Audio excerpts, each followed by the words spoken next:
ئەکرەم فەرەج کێیە؟ هەر ئەو دادوەرەیە بڕیاری نزیکەی 11 ساڵ زیندانی بەسەر ئەو هاوڵاتیەدا سەپاند کە کەسوکارەکەی دەڵێن شیر و دایبی دزی بوو. بەڵام ئایا ئەو دادوەرە لە دۆسیەکانی دیکەشدا هەر بەو شێوەیە جددیە؟ کابە گەرمیانیتان لەبیرە؟ ئەو ڕۆژنامەنووسەی بەر لە تیرۆرکردنی 7 جار سکاڵای تۆمار کردبوو لەسەر لێدان و لوتشکاندن و پێشەلکردنی مافەکانی. هەر 7 دۆسێکەشی لە دادگای تاوانەکانی کەرکووک گەرمیان لە بەردەستی ئەکرەم فەرەجدا بوون.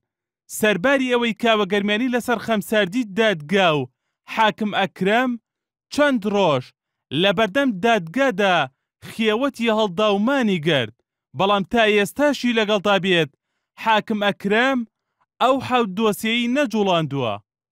کاوە گەرمیانی ساڵی 2013 سەبارەت بە ئەکرەم فەرەج نووسیوێتی بڕیار بوو 40 کەس بکرێنە یاریدەدەری داواکاری گشتی. بەپی یاسا مەرجی وەرگرتنی یاساناز بە ئەندامەتی داواکاری گشتی ئەوەیە کە دەبێت ئەو کەسە لانی کەم 8 ساڵ لە بواری دادوەریدا کاری کردبێت.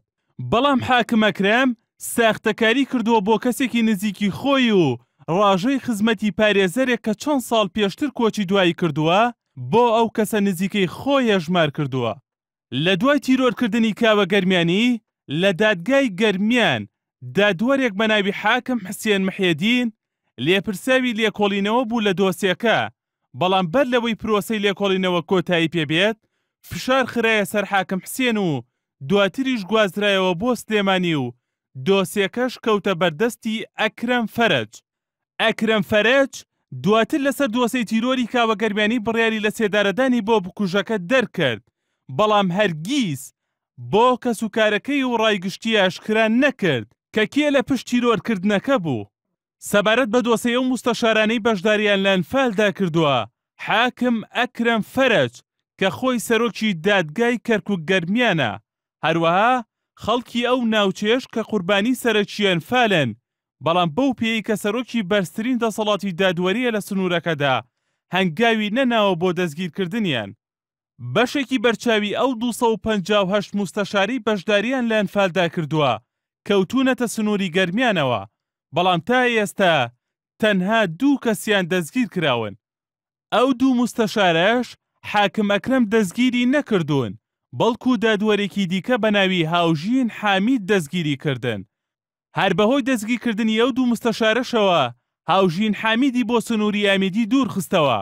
دواتریش بەهۆی ئەو هەڕەشانەی کرابوونە سەری هاوژین حامید چووەتە دەرەوەی وڵات و تا ئێستاش کەس نازانێت لە کام وڵات دەژی. بەر لە 7 ساڵیش هێرش کرایە سەر ڕادیۆی دەنگ لە کەلار و تاڵان کرا، بەڵام تا ئێستاشی لەگەڵدا بێت حاکم ئەکرەم فەرەج کە سەرۆکی بەرزترین دەسەڵاتی دادوەریە لەو سنوورەدا ئەو دۆسیەی نەجوڵاندووە و نە هێرشکەرانی دەستگیر کردووە نە بۆ ڕای گشتیشی ئاشکرا کردوون.